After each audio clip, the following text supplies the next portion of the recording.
संयुक्त राष्ट्र सुरक्षा परिषद की स्थायी सदस्यता के लिए भारत की लंबे वक्त से चली आ रही दावेदारी को हाल ही में अमेरिका, फ्रांस और ब्रिटेन से मजबूत समर्थन मिला है।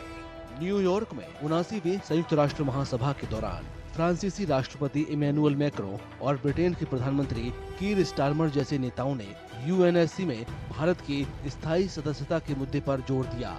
दोनों देशों के प्रधानमंत्रियों ने मौजूदा भू राजनीतिक हालात में बड़े सुधारों की वकालत भी की। So when you look at India's case, on every conceivable ground, we in fact have a strong case to be seated as a permanent member of the UN Security Council. Now there are countries that support India's, permanent membership.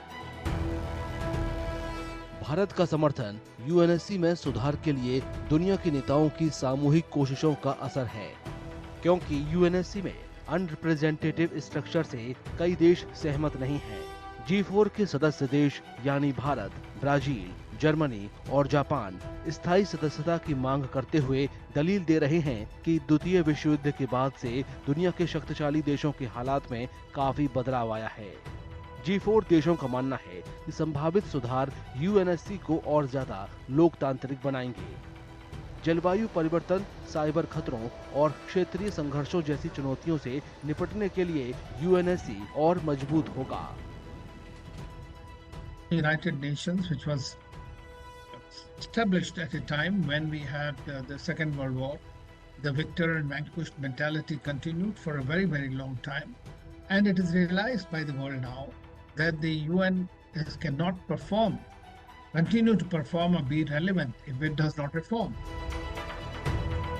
संयुक्त राष्ट्र सुरक्षा परिषद में मौजूदा वक्त में 5 स्थायी सदस्य अमेरिका, चीन, फ्रांस, रूस और ब्रिटेन हैं। इन पांचों के पास ही वीटो पावर है।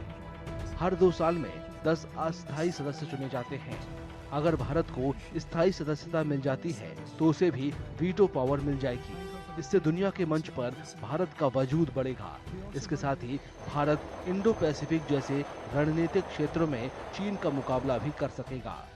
भारत के यूएनएससी में शामिल होने से आतंकवाद, जलवायु परिवर्तन, वैश्विक स्थिरता और वैश्विक शासन पर भी गहरा असर पड़ेगा।